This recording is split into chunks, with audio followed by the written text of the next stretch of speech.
इसका नाम ही इस देश का हिंदुस्तान है।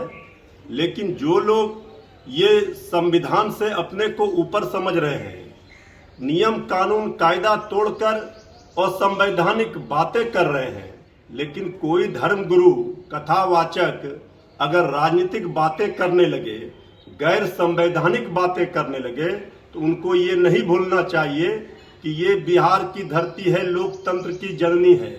बागेश्वर धाम वाले बाबा धीरेन्द्र शास्त्री बिहार आए हैं और बिहार आने के बाद उन्होंने पटना एयरपोर्ट पे ही कहा कि हिंदू राष्ट्र होना चाहिए। और उसके बाद जब हनुमत कथा हुई तो उस दौरान उन्होंने कहा कि हिंदू राष्ट्र तो है ही, बस घोषणा होना बाकी है। अब देखिए, इस बयान को लेकर सियासत शुरू हो गया है।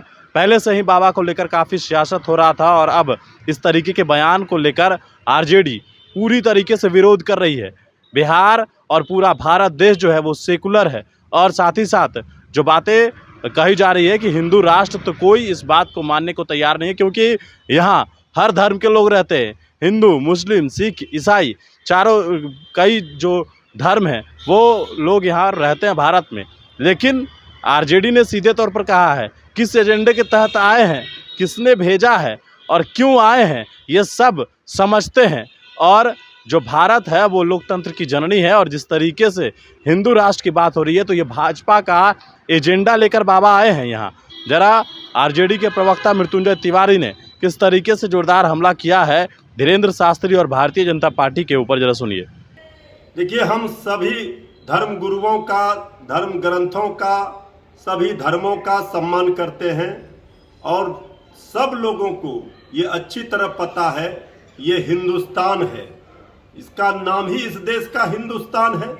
लेकिन जो लोग ये संविधान से अपने को ऊपर समझ रहे हैं, नियम कानून कायदा तोड़कर और संवैधानिक बातें कर रहे हैं, तो उनको अपने ज्ञान को सुधार लेना चाहिए। ये देश चलेगा अपने नियम कानून संविधान से, ना कि किसी बीजेपी के और आरएसएस के नियम कानून से।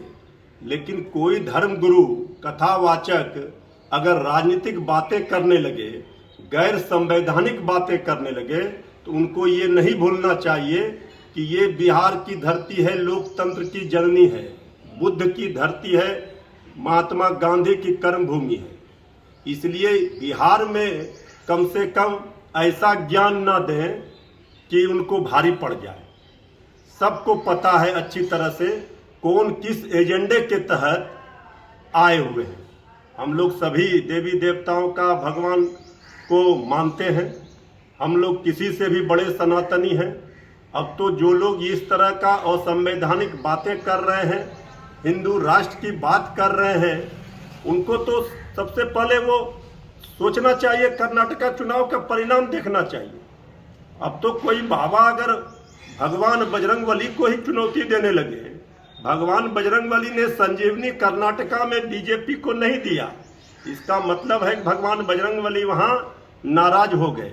वो भाषा जो भगवान को, बजरंगबली को भी स्वीकार नहीं, वो कोई बाबा बोल रहा है, तो उसे जनता को कैसे स्वीकार हो सकता है।